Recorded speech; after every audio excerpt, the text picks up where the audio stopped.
महाराष्ट्र में भक्त हुए श्री त्रिलोचन जी, परम संत सेवी, श्री पंडरीनाथ भगवान के चरणों में ही रहते थे। पति पत्नी दोनों निवास करते थे, उनके कोई संतान नहीं थी, तो इसलिए उन्होंने जीवन भर क्या नियम अपनाया कि जो भी धन आदि उनके पास था, जो भी वैभव था, उन्होंने वो पंढरपुर आने वाले वैष्णवों की सेवा में खर्च करने का उसका मन बनाया कि यहां इतने दर्शनार्थी आते हैं, सबका भोजन प्रसादी सामग्री हमारे घर में बना करेगी। तो श्री त्रिलोचन जी पंढरपुर आने वाले दर्शनार्थियों को घर बुलाकर के प्रेम से भोजन पवाते थे। और जितने भी दर्शनार्थी दर्शन करके पंढरपुर से जाते थे, वो अन्य संतों को कह देते, बोले कहां जा रहे हो? बोले पंढरपुर जा रहे हैं। बोले भैया पंढरपुर जा रहे हो तो त्रिलोचन जी के यहां जाना, उनके यहां भोजन प्रसादी बहुत बढ़िया संतों के अनुकूल बनाते हैं। बड़ी ख्याति हो गई महाराज जी, अब तो जितनी भीड़ पंढरपुर विठल मंदिर में, उतनी भीड़ त्रिलोचन जी के घर के बाहर संतों की, दर्शनार्थियों की, सब प्रसाद पाने के लिए जाते। त्रिलोचन जी और उनकी पत्नी बड़े प्रसन्न कि इतनी संतों की सेवा हम कर पा रहे हैं, ये हमारा सौभाग्य है। धीरे धीरे दोनों वृद्ध अवस्था को प्राप्त हो गए। दोनों वृद्ध हो गए तो अब इतनी सामग्री बना नहीं पाते, कोई सेवक नहीं था, स्वयं बनाते थे पति पत्नी मिलकर के। अब तो ऐसा हो जाता, कभी कभी दाल लग जाती, जल जाती, रोटियां सेकते तो रोटियां जल जाती। वृद्ध अवस्था, थक भी गए थे बहुत ज्यादा, तो प्रसाद पवाते तो थे, संत जन बेचारे प्रेम से स्वीकार तो करते, पर अब स्वाद नहीं होता था, तो बेचारे जैसा था उसको पाते, थोड़ा बहुत पा करके चले जाते। धीरे धीरे संतों का आगमन अब कम होने लगा। त्रिलोचन जी इस बात से बड़े परेशान हो गए, बोले भैया संत हमारे घर से आना बंद हो गए, हम क्या करें? तो श्री त्रिलोचन जी महाराज ने बाहर एक बड़ा सा कुछ होर्डिंग जैसा लगा दिया, उस पर लिख दिया कि अंदर कोई संत सेवा आदि के लिए एक सेवक की आवश्यकता है। अगर किसी के अंदर सेवा भाव हो तो वो आकर के भीतर संपर्क करे। सेवा, ब्रजवासी सेवा, गौ सेवा, इन सब सेवाओं के प्रकल्प में यदि आप सेवक की कामना करोगे तो कहीं ना कहीं किसी ना किसी रूप में ठाकुर जी आएंगे सेवा के लिए। त्रिलोचन जी ने बाहर लिख दिया कि भाई संत सेवा के लिए सेवक की आवश्यकता है, यदि कोई सेवा भावी सेवा करना चाहता है तो भीतर आके संपर्क करे। अब यह बोर्ड पढ़ लिया हमारे श्री पंडरीनाथ भगवान ने, और श्री विठल भगवान एक छोटे से बालक का रूप धारण करके त्रिलोचन जी के यहां पहुंच गए। त्रिलोचन जी के यहां पहुंचे, त्रिलोचन जी बैठे थे। बोले साहब जी, आपने बाहर लिख रखा है संत सेवा के लिए यदि कोई इच्छुक हो तो भीतर आके संपर्क करे, मुझे सेवा करनी है। त्रिलोचन जी और उनकी पत्नी देखें, बोले कितना छोटा सा बालक है, कितना प्यारा है, ये तुम्हारे माता पिता नहीं है? बोले होंगे तो पता नहीं, मुझे तो पता नहीं, मैंने कभी देखा नहीं अपने माता पिता को, मैं अकेला ही हूं, ना मेरे कोई भाई है, ना कोई मेरे मित्र है, ना मेरे कोई बंधु है, ना मेरे माता पिता, मैं अकेला ही हूं। त्रिलोचन जी की पत्नी को तो इतनी दया सी आ गई, अरे राम राम, बेचारा अकेला बालक है। अच्छा चलो ठीक है, तुम यहां सेवा कर लेना, लेकिन कुछ नियम है उनको सुन लो। सबसे पहले तो अपना नाम बताओ, तुम्हारा नाम क्या है? विठल भगवान ही थे, वो तो छोटे से बालक के रूप में गए थे। बोले मेरा नाम है अंतर्यामी। त्रिलोचन जी बोले नाम सुनकर के तो ऐसा लगता है जैसे सच में अंतर्यामी है क्या? अच्छा बेटा अंतर्यामी, सेवा करोगे? बोले ये सेवा करना तो मेरा जन्म जन्मांतर का काम है, मैं यही तो करता हूं। संतों की सेवा करना, वैष्णवों की सेवा करना, भक्तों की रक्षा करना, ये मेरा जन्म सिद्ध अधिकार है, मैं इसी के लिए ही आता हूं। त्रिलोचन जी और उनकी पत्नी एक दूसरे का मुख देख करके बोले, नेक सा बालक है लेकिन बोलता कैसे है? ठाकुर जी तो सत्य बोल रहे थे। बोले अच्छा, सुबह एक सब्जी बनानी पड़ेगी, दाल बनानी पड़ेगी, और हमारे यहां लगभग 100-150 संत आते हैं, उनके हिसाब की रोटी बनानी पड़ेगी, और सब बेटा तुमको करना पड़ेगा, हम थोड़ा बहुत सहायता कर देंगे, हमसे ज्यादा बनता नहीं है, तुमको ही सब सिद्ध करना पड़ेगा। अंतर्यामी भगवान बोले बिल्कुल निश्चिंत रहो, हम खीर भी बनाएंगे, हम रबड़ी भी बनाएंगे, हम रायता भी बना दिया करेंगे। हम 2-4 सब्जी और बना दिया करेंगे। त्रिलोचन जी बोले नेक्स्ट सा बालक, सब जानते हो तुम? बोले हाँ, हमको सब आता है, दुनिया का कोई काम नहीं जो हमको नहीं आता हो। और सुनिए, झाड़ू पोंछा बर्तन भी कर देंगे हम। त्रिलोचन जी तो बड़े खुश हो गए, बहुत बढ़िया सेवक मिला यार, ये तो सब काम करता है। लेकिन भगवान बोले लेकिन अब हमारी शर्त सुनो। त्रिलोचन जी बोले तुम्हारी भी शर्त है? बोले हाँ। क्या शर्त है भैया? बोले हमारी पहली शर्त यह है कि हम दुनिया को बना के खिलाएंगे, लेकिन हमको आपको बना के खिलाना पड़ेगा। हम अपने हाथ का बना नहीं पाते, हम आपके हाथ का बना। और ये वास्तविकता है, ठाकुर जी पूरी दुनिया को पवाते हैं, लेकिन स्वयं भक्त के हाथ से बना ही पाते हैं। ठाकुर जी बोले हम सारे संतों को बना के पवाएंगे, लेकिन हम अपने हाथ का बना नहीं पाते, आपको हमारे लिए बनाना पड़ेगा। त्रिलोचन जी की पत्नी बोली छोटा सा बालक, इसका आधे हाथ का तो इसका पेट है, एक रोटी में झिक जाएगा ये, इसके लिए मैं बना दिया करूंगी। ठीक है लाला, तू बिल्कुल चिंता मत करो, तुम्हारे लिए भोजन हम बना दिया करेंगे। हमारी एक शर्त और सुन लीजिए। बोले क्या? हम कितना भी खाएं हमको टोकना नहीं कभी कि इतना क्यों खा रहे हो। त्रिलोचन जी बोले भैया हम क्यों टोकेंगे, तुम बढ़िया 2-3 रोटी खा लिया करना। बोले 2-3 रोटी तो हमारी दाढ़ में छुप जाती है कहीं पर, हम तो प्रेम से पाते हैं। बस आप लोग ये नियम याद रखना, आप कभी ये मत कहना कि इतना क्यों खा रहे हो। और सुनिए एक बात, अगर हमारे सामने कही तो अपराध बनेगा ही, आपका नियम टूटेगा ही। किसी और से जाकर के यदि आपने कह दिया कि बहुत खाता है, क्या बताएं, तो हम उसी दिन अंतर ध्यान हो जाएंगे, उसी दिन आपका घर छोड़ के चले जाएंगे, फिर दूरते रहना सेवक। त्रिलोचन जी बोले हम क्यों कहेंगे भैया, हम तो कभी नहीं कहेंगे, हम दोनों तुमको वचन देते हैं, तुम प्रेम से रहो, सबका सेवा करो, हम कभी नहीं कहेंगे कि इतना खाता है। भगवान बोले तो ठीक है, फिर कल से सेवा शुरू।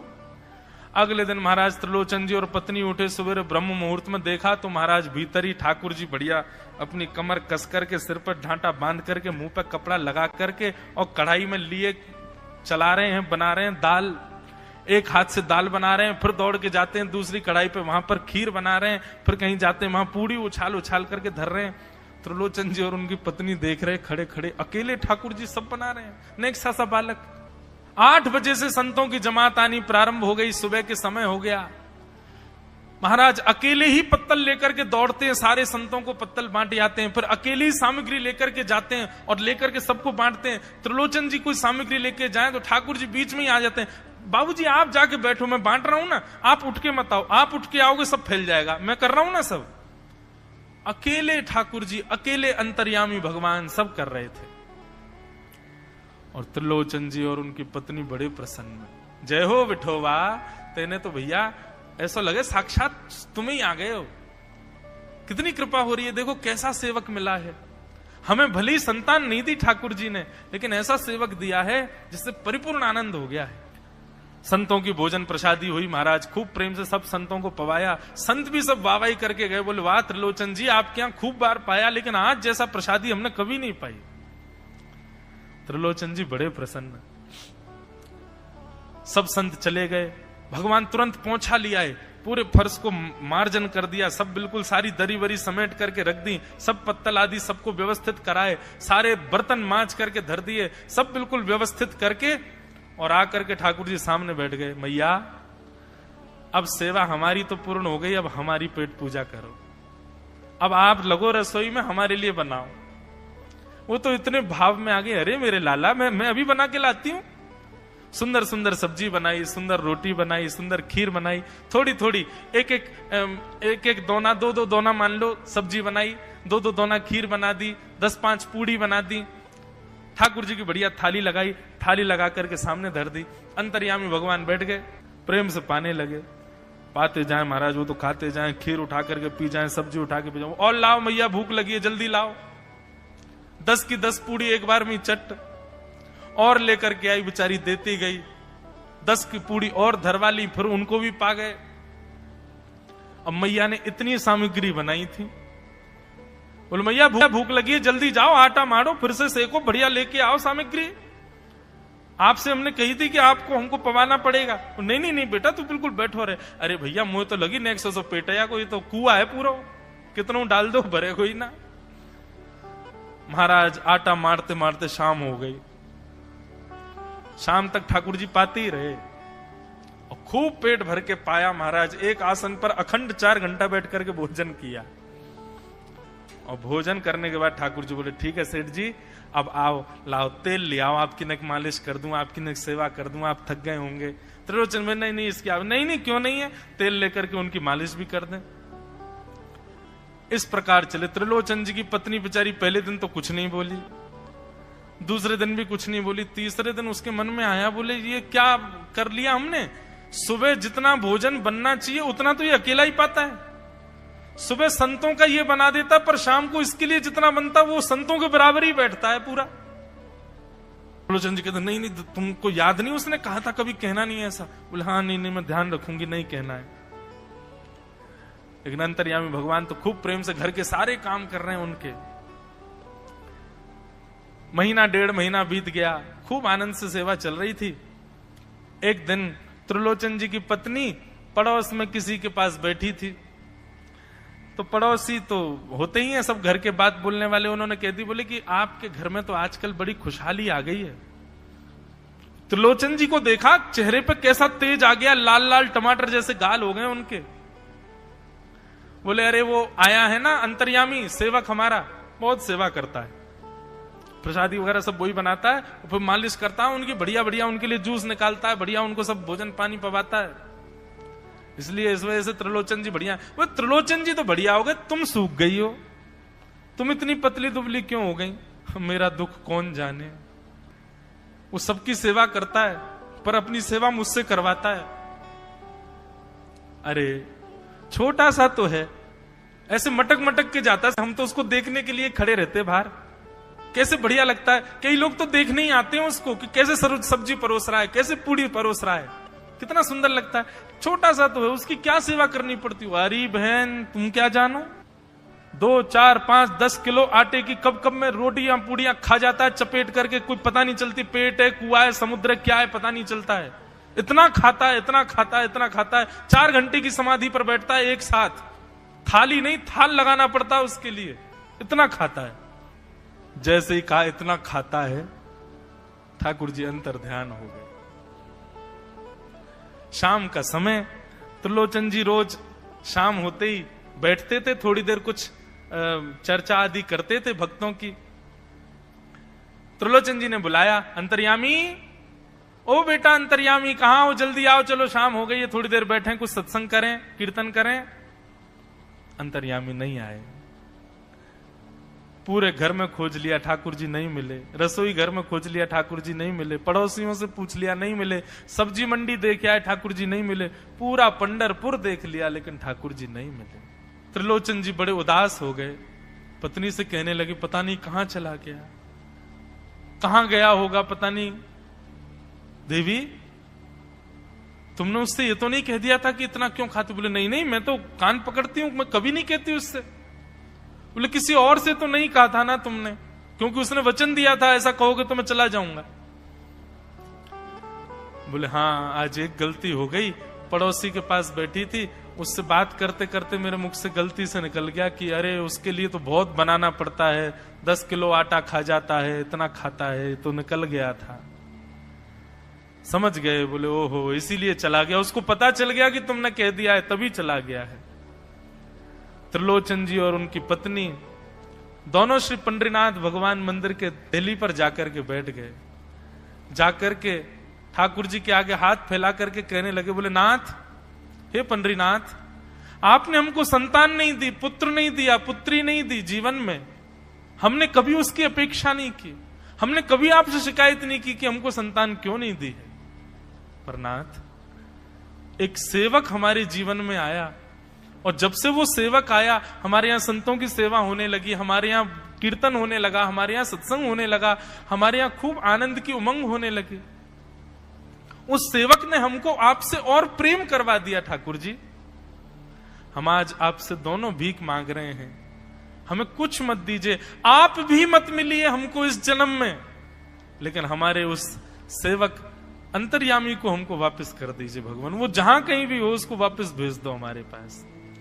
ऐसा कहकर के रुदन करने लगे, नेत्रों से आंसू गिरने लगे, चरणों में प्रणाम करके श्री पंडरीनाथ भगवान को रुदन करने लगे त्रिलोचन जी और उनकी पत्नी। इतने में ही स्वर सुनाई दिया, बाबूजी। अंतर्यामी का स्वर सुनते ही पीछे मुड़ करके देखा तो पीछे तो कोई दिखा नहीं। अरे इधर देखिए, पीछे कहां देख रहे हैं? वापस से पंडरीनाथ भगवान की ओर देखा तो श्री पंडरीनाथ भगवान की जगह ही अंतर्यामी बालक खड़ा हुआ है, सामने खड़े होकर के उनको आशीष दे रहा है। त्रिलोचन जी तो भाव विह्वल हो गए, बोले कैसी कृपा नाथ आपकी। बोले आप ही थे क्या? बोले तो इतनी अच्छी संत सेवा, इतनी अच्छी खीर, इतनी अच्छी पूड़ी, इतनी अच्छी सब्जी, और आपकी जो सेवा और इतने अच्छे अच्छे सत्संग कीर्तन, ये मेरे अलावा कौन कर सकता है? संतों की सेवा तो मैं ही करता हूं ना। आपने संत सेवा के लिए सेवक मांगा था, इसलिए मैं ही आपके यहां चल करके आ गया। और श्री त्रिलोचन जी पर अद्भुत कृपा करके भगवान ने उनको कृतार्थ किया।